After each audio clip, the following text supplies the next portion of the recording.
Hello, fight fans. Mike Fights with Friends here. And it's been a little while since we've heard news about Henry Cejudo. Of course, he's coming off a very impressive victory against Marlon Moraes. That was for the vacant Bantamweight championship. He already had the Flyweight championship, so he beat Demetrius Johnson, considered one of the best pound-for-pound fighters of all time. Even if it was a controversial decision, it was at least close. And then after just a devastating first round for Marlon Moraes, Henry Cejudo went into deep waters, impressed everyone.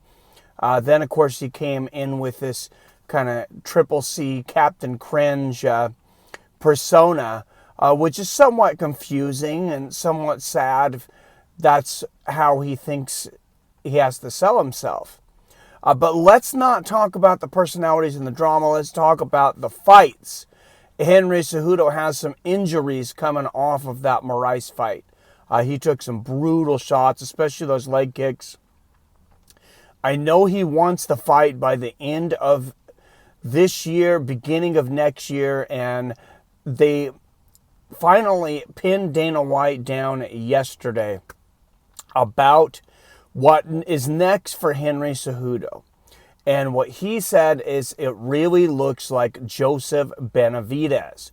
Benavidez, of course, has won 9 of 10 and is the last fighter to defeat Henry Cejudo. The only fighter other than Demetrius Johnson. So you would like to think that he probably would like to get that win back.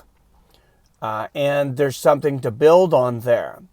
This is kind of a 360 for Dana White, as he had talked about, basically getting rid of the flyweight division. He wouldn't say whether he was going to keep it or not. It was really wishy-washy, but every time someone lost in the flyweight division, they were getting cut. A lot of very good fighters. Basically, every time they lost, boom, you're gone.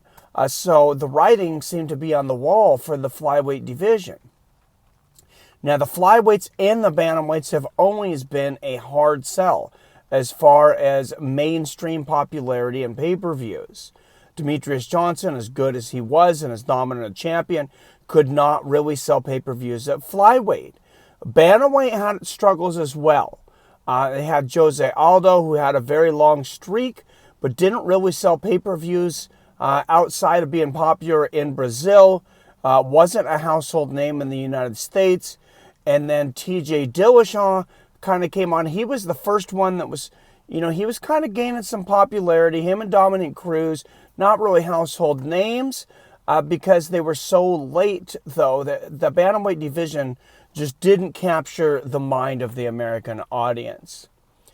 So what might capture their mind? Outside of bigger fighters, a fighter that has both belts. We love heavyweights. This is kind of silly, and you're going to say it's kind of silly, but 125 plus 135 is 265 pounds. Can a champion in 2 lighter weight classes be as popular as a talented heavyweight champion in one class? Especially one with a gold medal. This whole Triple C thing, I think there's a lot of benefit also to Henry Cejudo in at least the Triple C thing, coming out as the greatest male sports combat athlete of all time in his own mind. I think some of that persona was good. I think he made some missteps there. Maybe talk to Chael Sonnen about that, Henry.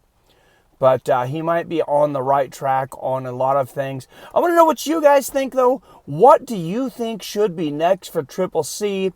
Do you agree with Dana White? Should it be Joseph Benavidez?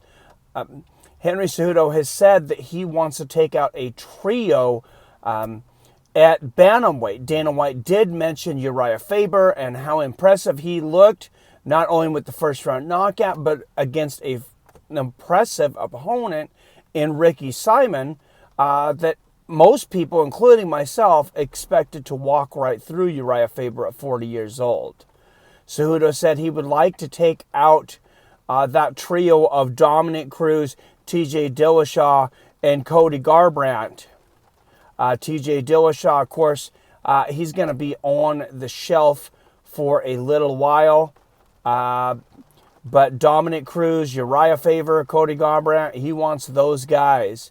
And if he can get him in there, not only could he possibly go down as the greatest Bantamweight champion ever, he's a long ways off. He could go down, though, as the greatest Flyweight champion of all time. And if he's the greatest athlete of all time in 2 different weight classes, will he have an argument to the greatest male sports combat athlete in the history of sports? Give me your opinion down below. Please hit that like button if you like what I do here. Make sure and hit that subscribe button. We are still fighting a live streaming suspension over here on Fights with Friends. We've been attacked by the UFC and consequentially by YouTube under false pretenses. I've been accused of using copyright items that I did not use. So please support this channel. Go to my other channel that I will leave in the links for streams in the future. If you want to help me out for what I'm doing here, paypal.me/fightswithfriends. You can also donate to that to keep the channel going. I'll also leave that link in the description. As always, I love you. I respect you. And I'll see your fine asses later.